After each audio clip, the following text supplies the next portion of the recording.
ازيكم عاملين ايه؟ يا رب تكونوا كويسين. دي الحلقة الثالثة من تجهيزات العيد، والنهاردة هنتكلم عن تطويل الضوافر.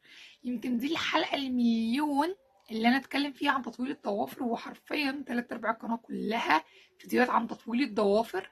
ولكن النهاردة جايين بوصفة جديدة عاملة ميكس جامد خطير حلو كله من المطبخ عندنا، ولازم نستمر عليها خلال الشهر ده علشان نطول ضوافرنا على العيد. ويلا بينا مع بعض نعرف ايه. اول حاجه يا ست الكل، انا محتاجه ان انت تجيبي لي ازازه موكير فاضيه ما فيهاش اي حاجه خالص، وهنحط فيها كالاتي: معلقه زيت زيتون، نص ليمونه او ليمونه كامله عادي هتعصريها هتاخدي الميه بتاعتها، هتجيبي توم وتدكيه كده، يعني تفركيه كويس قوي تموتيه حرفيا، احنا مش عايزين اي ملامح خالص. وهتحطيه معاكي في نفس الازازه، وهتحطي ميه بصل. اربع حاجات: توم، ميه بصل، زيت زيتون، وعصره ليمون. هتحطيهم كلهم في الازازه. طبعا الازازه نفقد فيها الامل لان بعد ما تخلص انت هترميها علشان هيبقى فيها التوم مش هتعرفي تطلعيه.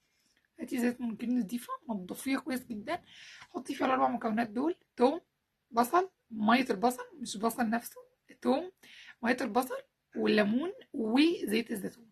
وجيها كويس قوي.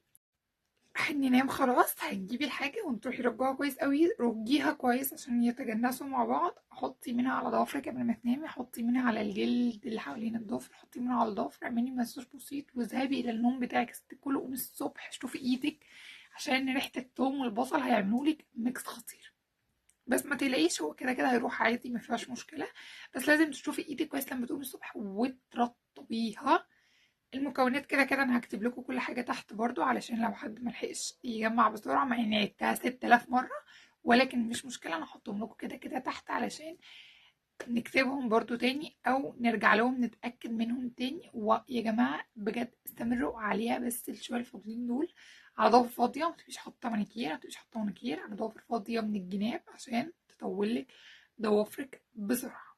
وانا كده خلصت الفيديو، واشوفكم في الحلقه الرابعه، واشوفكم في فيديو تاني وجديد.